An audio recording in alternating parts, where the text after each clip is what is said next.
What's up, Internet? Brandon here with episode 7 of Free2Play Weekly.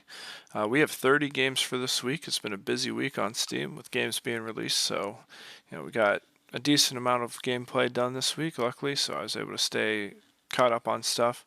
One of the things I did want to bring up is, there was a suggestion of having a little more content per game. When you're looking at 30 games, it's just going to be difficult with the amount of time I'd like each video to be. But one of the things I will be introducing, not for episode 8, or not for episode 7, but for episode 8, will be a spotlight. And so the way I'm planning on doing this is I'll release the episode on Monday, like I traditionally do. And so Monday, what's that going to be, the 10th? And then I'll put out a poll with like 5 games that I feel like make sense for a deep dive. While voting on that through Wednesday, and then Thursday, I'll throw together a kind of deeper dive 15-minute video that I'll call a spotlight. And so we'll have the weekly come out on Monday, the spotlight come out on Thursday, and try to follow that cadence moving forward. So if you're someone who wants to have a say in that, you can subscribe and you'll see that in your feed whenever I post that poll. And then you can vote on it, or if you happen to see it otherwise, or just go to my page, that's fine too. I don't care. Like, you don't have to subscribe. I'm just saying that's an easy way to get it.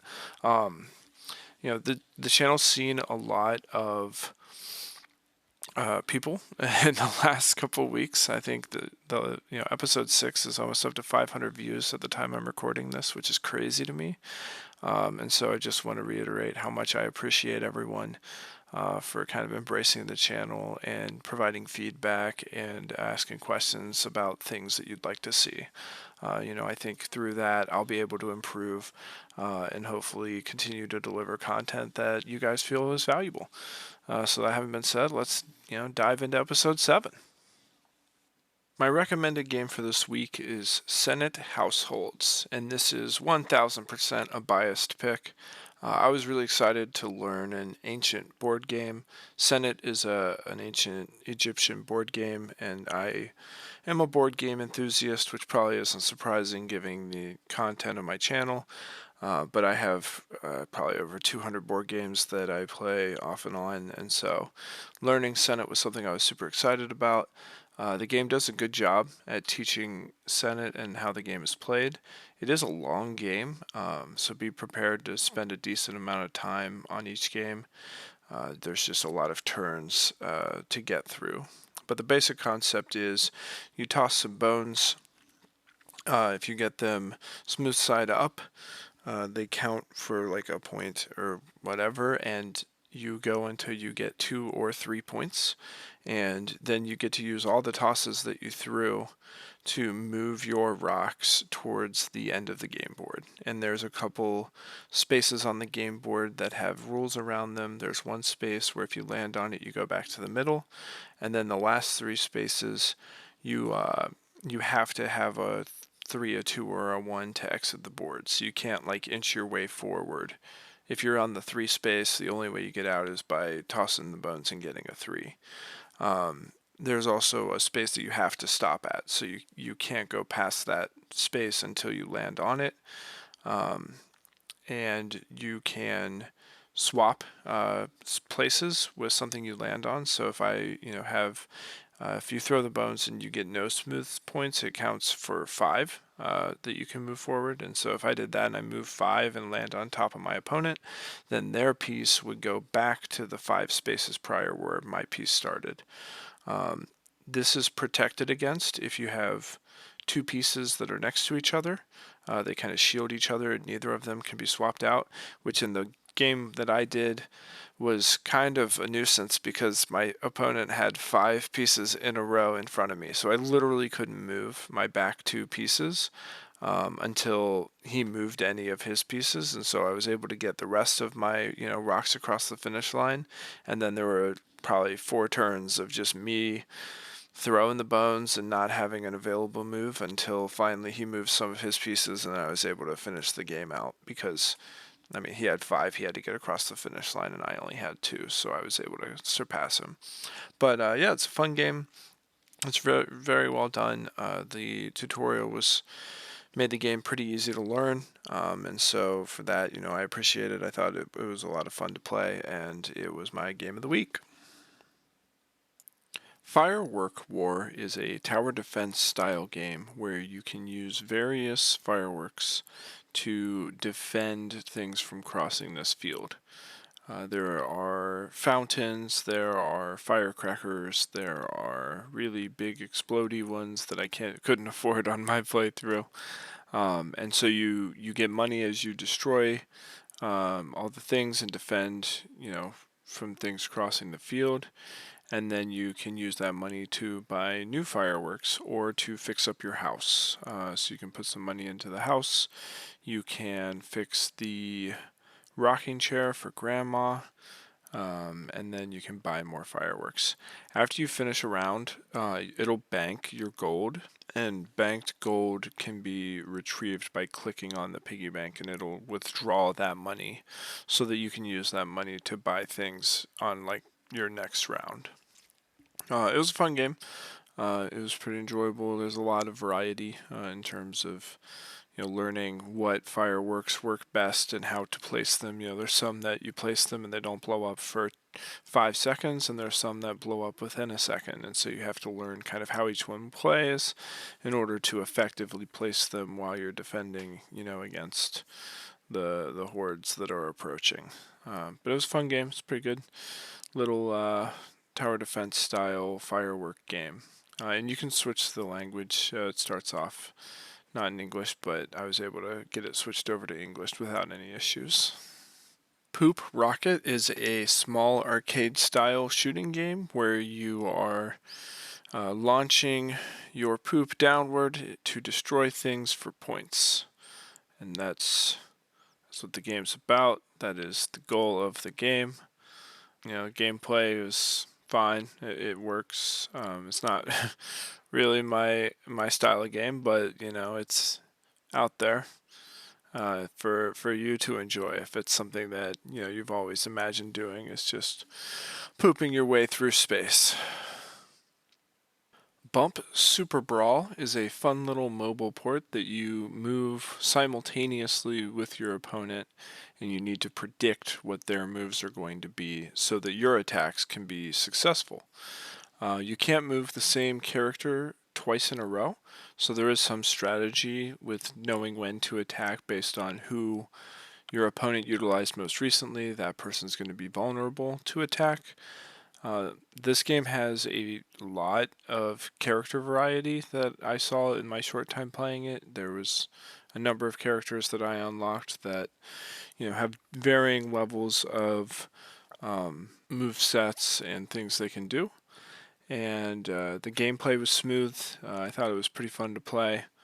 I would say that this was probably one of the top 5 for the week in terms of just like a clean game that you can pick up and play. And yeah, it has some pay components to it. Yeah, it has a battle pass, but like the gameplay and the things you unlock, give it a decent amount of variety just out of the box for you to start working with.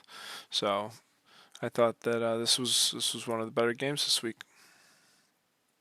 Hyperdrive Horizon is a game where you race around rocks through like a crevice while collecting boosts, and those boosts can be utilized to propel you forward in a faster manner, as boosts traditionally do.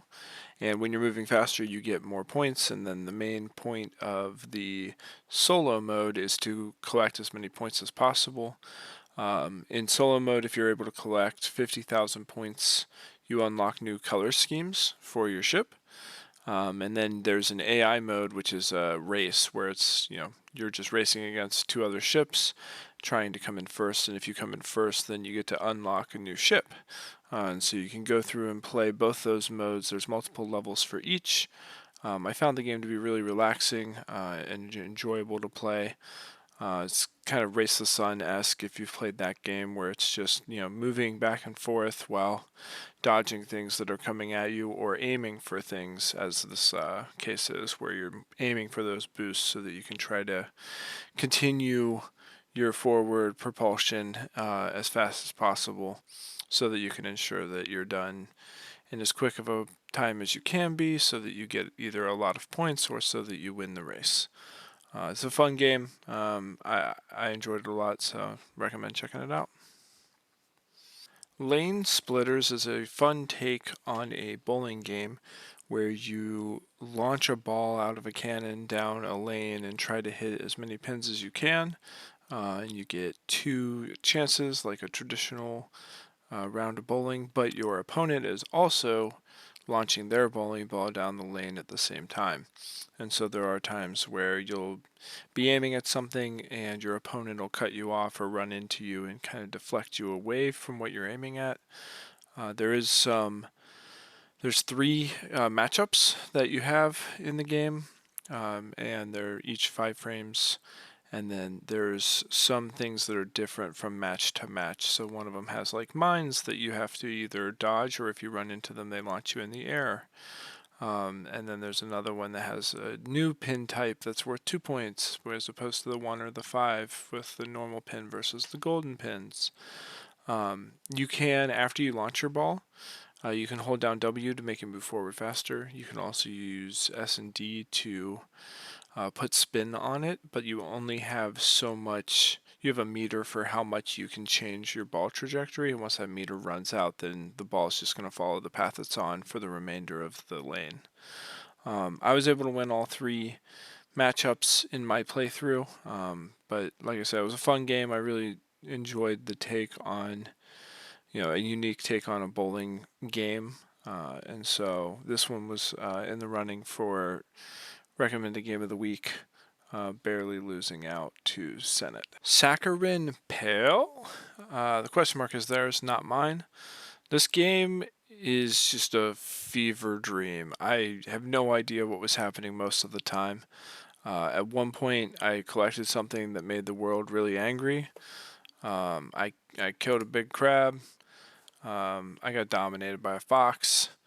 There's a bunch of doors. The doors kind of move you from location to location. You click and swipe to attack, and then if you use the right click, it does kind of a parry style, like hold your sword up to protect yourself. The fox by the beginning, I hit him once and then like apologized, and he was happy with me apologizing as long as I gave him pets. And then like I came back later and was like, well, the world's mad at me, I might as well attack this fox. And I attacked him for like, I don't know, 2 minutes until he killed me. So there's definitely parts of the world that are missing, so you can be walking around and then there's just no floor, or there's like a hole in the wall that falls off into an abyss. So you gotta be careful where you're going. Its music is really loud. It's very jarring to play with full sound, so you may want to tweak your sound down on your computer before launching this bad boy if you're going to give it a try. Enkate is a traditional bullet hell game. There is a little bit of a weird movement scheme with this where it's QWSD instead of WASD. So Q will be what strafes you to the left unless you rebind it. The volume, you can turn the volume down on this game, but the enemy attacks are still super loud. Like they don't seem to be affected by whatever volume change you enact. So just know that ahead of time that this game can get pretty loud, especially when you're in an area that you're just getting shot at by hundreds of things. You unlock abilities as you play, and then when you create a new character in this game, you pick a set of wings, and those wings that you pick are not equipped by default. So you need to go into your inventory and equip your wings, because it goes a long way to the success of this game, because it gives you extra health. And mine, I did like the lifesteal ones, so it made it so that I could stay in battles longer, etc. But otherwise, it's a bullet hell, so dodge the bullets, shoot the things, level up. I think I played to like level 10 or something. There's different areas you can unlock over time. I was in the fire area for most of my playthrough though. Sprout Crafter is a relaxing farming game. Think like Stardew Valley-esque. There's a dialogue pretty early in the game that says it's still a work in progress, and I would say, while that may be the case, and they may be planning future updates and things that they're doing with the game, I would say what's delivered is still a fully workable game. The fishing aspect is functional, the farming aspect is functional.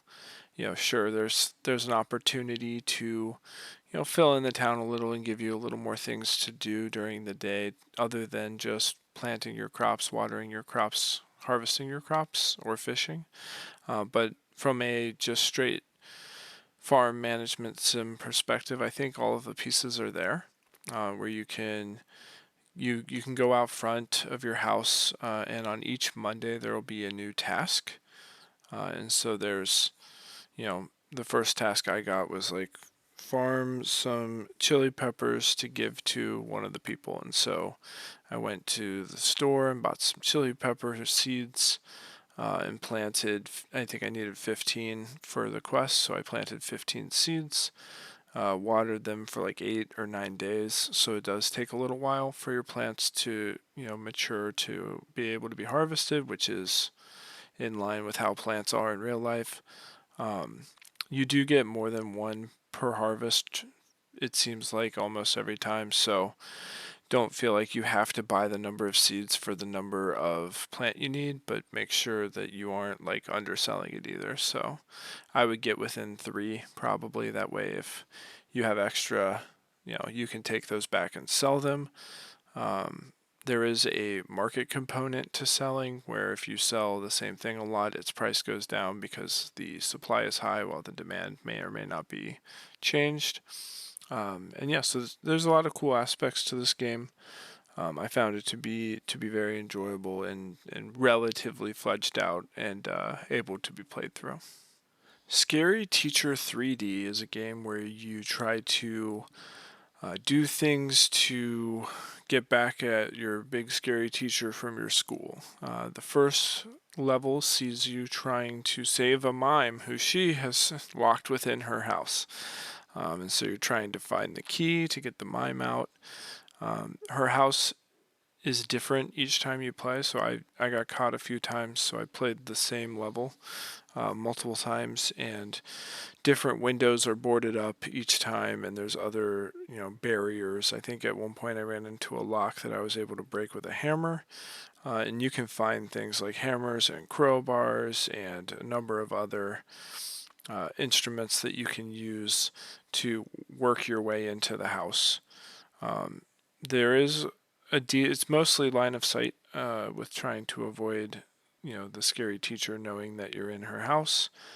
So there were some times where I was able to kind of slide around like a banister or something like that to avoid being caught. But there's other times where she saw me and there wasn't anything I could do. So it's a pretty well made game. It didn't feel super glitchy. There was a couple times where like she would try to chase me and couldn't because she couldn't get like out a window or something.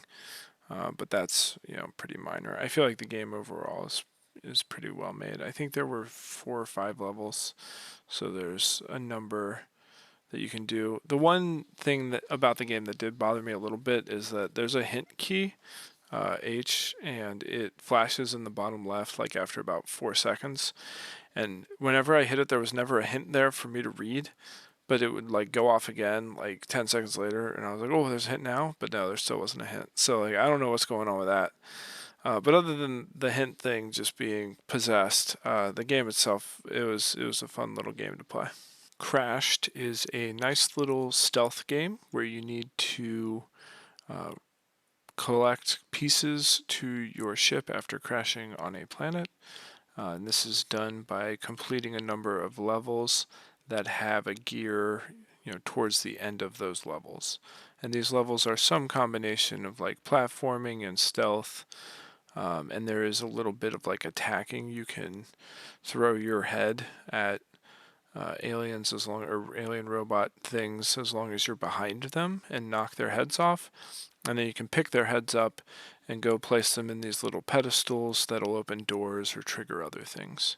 The heads that you knock off and pick up, you want to make sure that when you're putting them back down, you're like standing back a little bit from the pedestal that you're putting it in. Otherwise, it's not going to go in. It's just going to like land behind it if you're standing on top of the pedestal.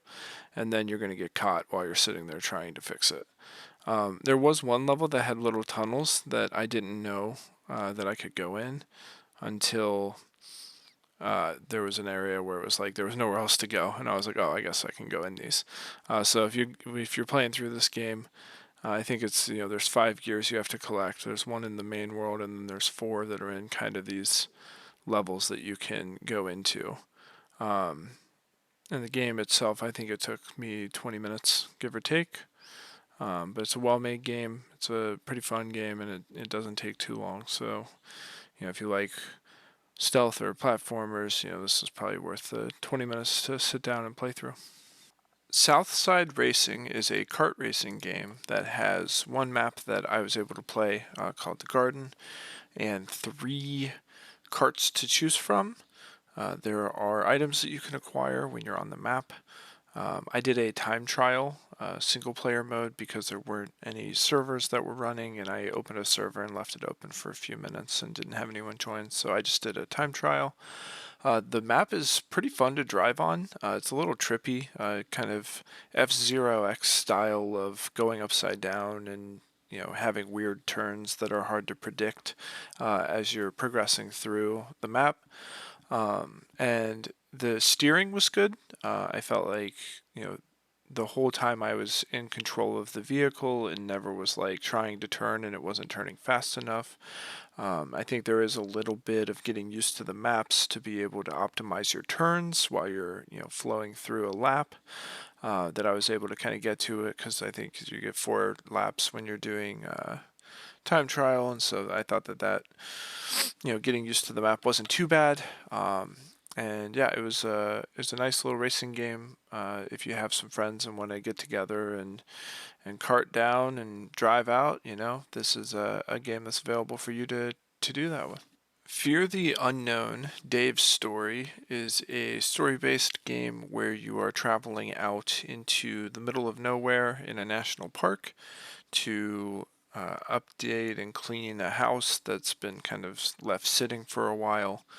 And you drive your car out there and clean up and whatever, and things start to occur, some unknown things that the story does a good job at building tension and kind of leading you through to kind of the penultimate moment of when you encounter things at the house in the woods. The driving was pretty smooth. I couldn't figure out how to get my car in reverse, which proved difficult. For when I was trying to, I would park like right up against something, and then I was like, when I'm trying to leave, I can't back up. I don't know what I did wrong there, but yeah, the driving was pretty simple to do. There's kind of some tasks you do. There's some grilling, and you can get really drunk and hallucinate, or are you hallucinating? I don't know. And then, yeah, it's a nice story-based game. Builds tension well. I think there's a couple jump scare moments in there, but that's kind of part and parcel with these types of games. So I thought it was good. I thought the terror sequence was really effective for making it feel dire to like get moving and keep your character, running away. I thought that whole sequence was really well done. And yeah, so this is, a pretty good tension building game to try out if that's, your cup of tea. Batography is a pretty short game. There's an achievement for beating the game in 80 seconds or less, where you are a bat and you have a camera and you go around and utilize your camera to solve some problems for villagers, which unlocks new areas and the ability to progress. With the ultimate goal of burning time through the night to be able to get to a point where you can take a picture of the full moon because you missed it at the beginning of the game. And so it's using your camera to solve some problems. There's some things that you'll unlock as you play through that allow you to jump in the air a little higher so you can glide past things. There's a couple telephone poles you can climb, and there's problems that people have that in general you can solve by just taking a picture, bringing it to them and going, here, see, this is what that is, and they're like, oh yeah, you're right, I'll go do that, or I'll take care of that, or oh thank you, I really wanted to see that. So it's a nice little game that you can play through pretty quickly, and it's worth. I would say it's worth the 80 seconds or less to do so. Poker Clicker is a clicker game where each time you click, you get a new poker hand, and they each have their associated payouts that give you coins. And as you spam click to get payouts and collect coins, you can then use those coins to acquire either score, which is the ultimate goal of the game, I believe, is to increase your score by as much as possible over time. Or you can buy upgrades for your hands. So like the first upgrade I bought before I understood the difference between the score things, which were much cheaper, and the upgrades, is an extra coin every time you get a high card poker hand. And so, the high card's worth 1 coin, and it's the most probably common. And so it's, upgrading that to be 2 coins doubles, in essence, doubles what you're making. I mean, there's obviously some variability to that, but it gives you a pretty big increase to the amount you're getting per 100 clicks, because out of 100 clicks, 80 or 70 or so are high cards. So, it's a clicker game. If you like clicking stuff and you like poker, it might be a little more interesting for you than, some of the other clicker games that we've played on this channel. I like poker. I thought that the concept was kind of fun. The one thing that is like with the nature of clicker games is you don't really have that joy of like, ooh, I got a straight flush, right? I'm clicking so fast, like I don't know until 10 clicks afterwards that my money went up by a considerable amount because I hit something big. So you don't really have quite the like excitement out of it, but it is for a clicker game, it's a nice concept, and it's decently fun to play. The Closing Shift is a horror game that is set up with building tension throughout the game and a few jump scares that are timed pretty well. There's a decent story. There's tasks that you have to do to close down for the night at this restaurant, and one of your patrons gave you a ominous warning at the start or at the end of the night before they left, and so there's a little bit of like unease while you're doing so. There's a killer on the loose in the town, and who knows when they'll strike again. The gameplay was good. All the tasks were able to be completed. The jump scares were pretty well done. I felt like, again, I've mentioned this before on this channel, I'm not someone who's seeking out games that have jump scares. As a result of doing this series, now I am in the mix on those more than I was before, obviously. But that's definitely something that before this I was like, yeah, I don't want to do that. And so, playing games that have them has been interesting, just as building up a little fortitude against it. But story itself is pretty quick. You can play through it in one sitting, and yeah, I thought it was enjoyable. If you like kind of tension-based horror games, I think it's definitely worth checking out. Manzaka is a pretty fun ARPG. You collect items and you can actually level them up by combining them in the crafting window. So if you have 3 of the same item, you can combine them to make a level 2, which makes it a little more effective. I did that with my sword in this playthrough. I also did it with like a hammer that made it pretty strong as well. You work your way through a tower. And then there's parts that have like a tower defense that you can build, where you can trigger it by finding like this gold statue. And in the tower defense area, you can place columns and then equip weapons into those columns, which make those turrets have attack values. And so I took my level 2 hammer and put it in one of those turrets, and it was able to do just an insane amount of damage compared to what I was doing. To defend from things pushing up across the map. There's also you can collect combo skills that let you chain attacks. So starting off, you have like a right click and a left click, but they're both kind of delayed. I unlocked a right click combo, so I can go like right click, or left click, right click, and have a second attack in rapid succession, which was useful. I also had an ability where my sword on attack had a chance of using one of my equipped abilities, and so I would sometimes attack and like cast lightning, which was pretty useful in dealing with groups of things. There was these big monster guys that show up randomly, and one of them just beat the heck out of me. I mean, right away. I got one shot by him, I think. But it was, it's a fun game. I think it's, there's a lot to be explored in this game beyond, what I got through in the half hour I played. So I think it's worth checking out and maybe even revisiting. 10 Seconds is a pretty cool concept of a game where you have you drop into a room out of your holding cell, if you will, and you have 10 seconds until the door opens, and you have to decide what to do with that time. On the other side of the door, there is a big monster guy who chases you down and kills you if he sees you. When you die, you are back in your containment cell, but it's a different cell number. It's gone up by 1 to indicate that you're on, a different attempt at this time loop of a playthrough.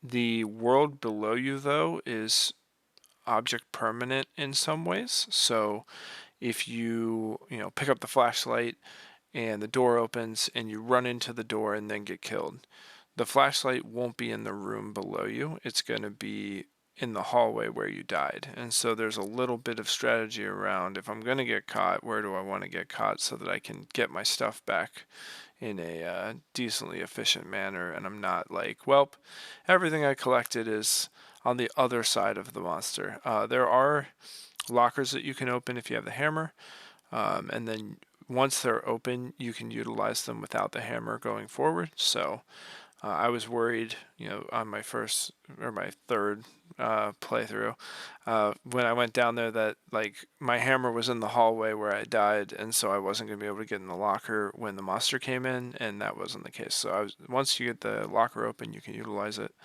And yeah, so if you want to play kind of a trippy time loop style game, then check this one out.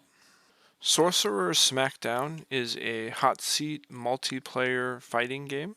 Player 1 uses AWD for movement and 1 and 2 for attacks on the keyboard, and player 2 uses the K, O, and semicolon, and then has 0 and 9 for their attacks. So this gameplay is me, my right hand versus my left hand, and seeing, which one dominates the fighting surface. I think that my left hand has a lot more experience on the WSAD keys. My right hand's used to the mouse, so left hand took this one, even though I am technically right hand dominant. So it's a, pretty easy to pick up and run with fighting game. And like I said, if you want to play someone without having to use a network, if you guys are sitting next to each other, this is something that you guys can play against each other to do some battles, some sorcerer smackdowns. A Whole Wolfrush is a two-dimensional arena fighting game. There's 4 characters at play, and they're in a single suit. So the character you're playing as is kind of like a Power Rangers Megazord type, where the main character is the head, the rabbit's the legs, the bird's the gun, and then the 4th person, I guess, is the chest. I didn't upgrade them to know what they provided or like changed. There's a possum that'll sell you some stuff between maps. You can gift things to your teammates, which levels up their abilities. I leveled up my kicks, which made them more effective, and then I also leveled up my weapon, which gave me a special attack type where if I like double tap shoot, it would do like a single beam instead of firing in a straight line. So your characters take damage throughout the gameplay as you get hit, and then if, like, for example, the main character dies, then your character doesn't have a head. At one point, the rabbit in my group died, and so I didn't have legs, and that continued into the next map where I continued to not have legs. So I wasn't able to revive the rabbit, so do your best to not lose one of your party members because you might lose out on a key component of your battle suit. But it was fun to play, and I think that leveling up different things to get better abilities would make a difference as the game goes on. Terpaling Legend is a multiplayer game. There were no servers up when I went to play, so I spun one up on my own just to get a feel for how the game played. It's felt like a arena shooter of sorts. The shooting was very fast, with large explosions and no reload, so I think it probably gets pretty chaotic if you get in a server that has a decent amount of people. I did find that the F key grants invisibility, but you can't attack while you're invisible, but that might be useful for sneaking around behind people or getting a better vantage point. And then the E key is a flashlight, which on the map it didn't seem like you would need, but maybe other maps you would, as new maps are released. So I think all the components of a shooter game are there. I know it takes time, but maybe even building out some bots that people can play against to keep servers like up and running longer. Where like if I spin a server up and play against bots for 5 minutes to practice and get used to the game, and then someone might see that the server's up and join, could be a useful way to grow interest. Mystical Mushrooms is a turn-based RPG where you play a mushroom who is venturing out into the world to solve some problems and help some people. Not all of the conflicts that you encounter in this game are resolved with battles. There was one that I was like, oh no, I'm going to have to fight this big guy, and it ended up not being like a battle. It was more of a discussion that we were able to come to terms. The combat, I mean, it's turn-based combat, so you can select your attacks. So you can choose your weapons and equipment. I felt like the tutorial quests gave a good feel for the game overall and like how things work. If you go back to your house and sleep, it'll heal you if you're down after a battle or after encountering some stuff out in the wild. So felt like it was a pretty good JRPG type game that has a decent amount of thought put into it, and there's a number of considerations they made when designing like the map. There's signs that tell you where to go and stuff like that. So it felt like a game that you could kind of pick up and run with, especially if you're used to JRPG style games. So it's one that's definitely worth checking out if that's the style of game that you're into. Double Shoulders is a controller-based game that I believe you need two controllers to play. I couldn't figure out what to do in the first room, but I was also only playing with one controller. So I think it's required like two-player, It Takes Two style like cooperative game. I was able to slide down the slide. I shot a soccer ball. I trashed the place a little in frustration. But this is a game that if you have a friend who you can sit and play with at the same time, you might be able to progress further than I was able to. I believe after reading reviews and hearing how it's a two-player game, uh, I determined that my problem was the camera wanted to stay on both characters and the one character wasn't moving. And so I was trying to go to the right and I was like, why in the hell is the camera not following me? And it was because it wanted to show both people in the frame, which makes sense for a multiplayer game. So that was just a misunderstanding on my part. So I didn't get to play the game in full, so I can't give a great description, but just wanted you guys to know that it's out there and it's something you can try out. Literally just pixels on a screen is a idle timing based drop game where every hour you get a new pixel. So you can go on and claim your pixel and it'll go to your Steam inventory to be dropped or traded, or to be sold or traded. And so you can collect some pixels. There's a big screen full of squares that are empty, and assumedly over the course of hundreds of hours, if you or checking every hour to collect your pixel, you can, fill it out. So if you want to just passively collect some pixels, then check out literally just pixels on a screen.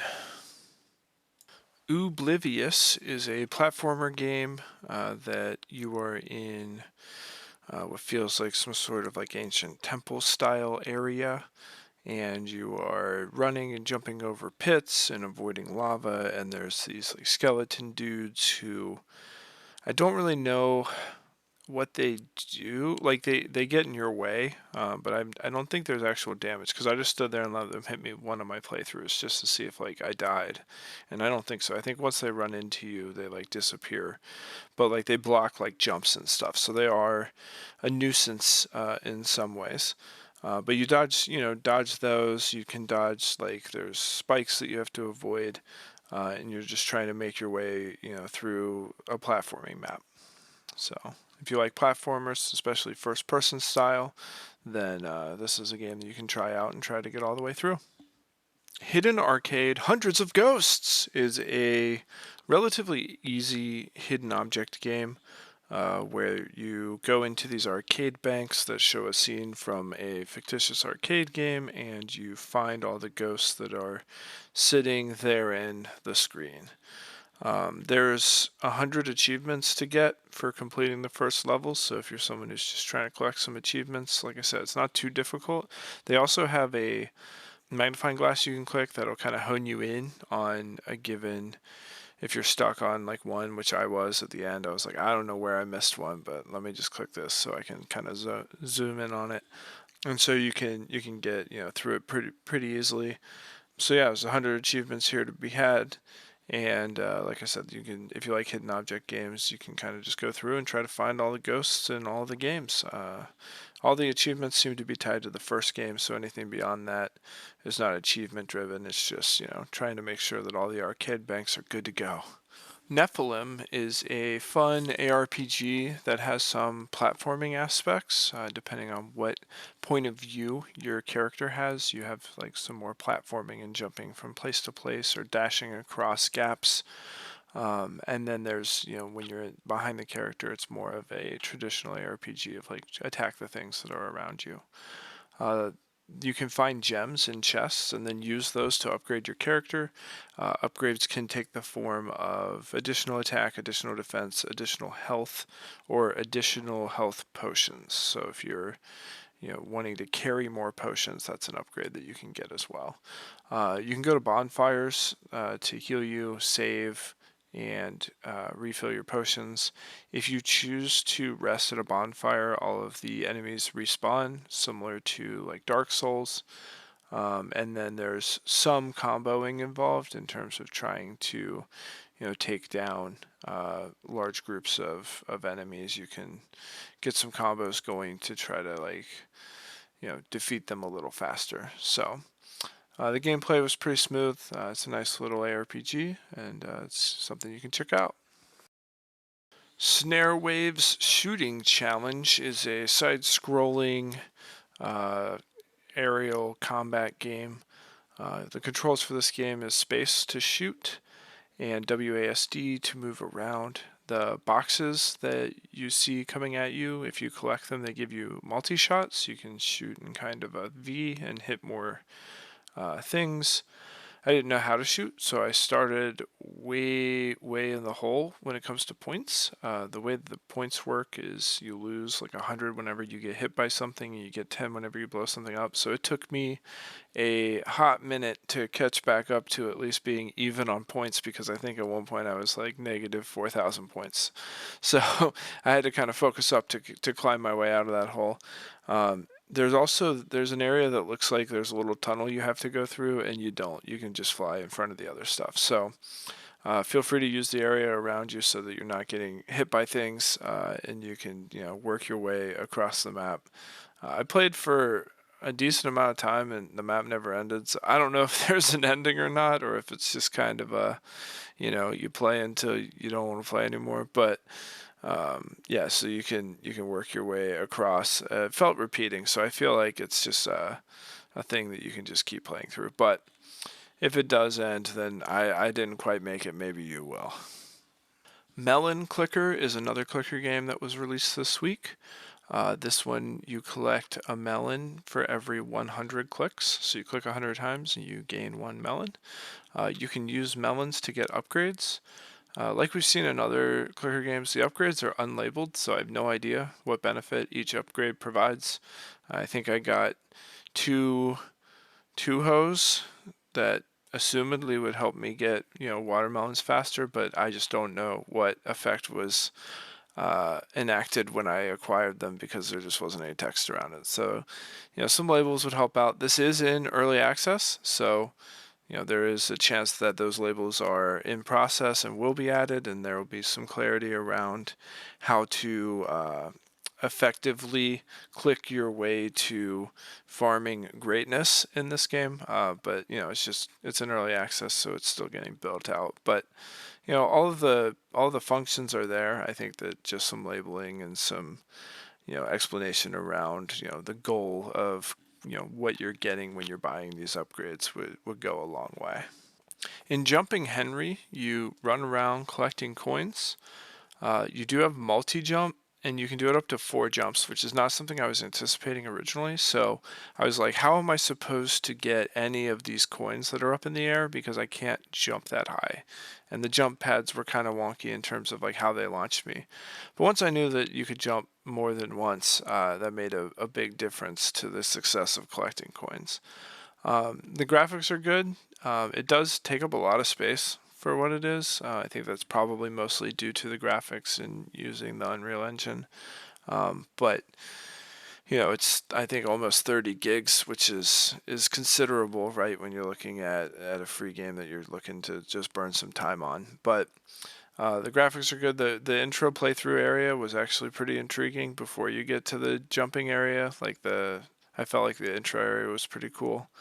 And so I'm wondering if at some point, once you collect enough coins, if it ties back into that, and maybe you can do some stuff, back where you're in the castle with the witch. So if you like trying to run around and collect things that are in the air, kind of Mario-esque, but with much better graphics, then check out Jumping Henry. Games I didn't play this week, there's 2 VR games. The first one is Go Go Fight VR. It's described as very simple to enjoy, the happy multiplayer VR game. Tapping hands to move, jump, and grip to climb and hold. No more things to learn. Dodge obstacles, bump into others, and rush to the finish line to score points. There is also Wings of the Kite in Sky, which is described as, it's also a VR game, and it's described as Wings of the Kite in Sky is an immersive VR game based on Korea's traditional kite, Bangpayeon. I probably said that wrong. This content was developed with the support of the Korea Craft and Design Foundation. So you play as a kite, I believe, soaring through the sky. And lastly, there was a visual novel entitled Redo, which is described as a supernatural horror visual novel game where your choices decide if you and your friends see the light of day again or not. Use your sleuthing skills with point-and-click mechanics to battle horrifying creatures of the night that haunt an abandoned school building and earn your title of Exorcist. So there you have it. That's episode 7. Again, I thank you for joining me and hearing about all these cool games that have been released. And this next week's going to be pretty busy, and so I'll be a little under the gun, but hopefully, like I said, coming out of episode 8, we'll be able to do the spotlights on Thursday, and I'll be able to set up a cadence to where we're getting out 2 videos a week and kind of breaking up that gap between, only being able to release something on Mondays. So we'll get the spotlight going for after episode 8, and then we'll continue that going forward, hopefully, if everyone thinks that it's a good use of time and likes the ability to kind of get a little more info about one of the games that maybe interests them. And we'll move forward from there. So I hope you have a great week, and we'll see you next week.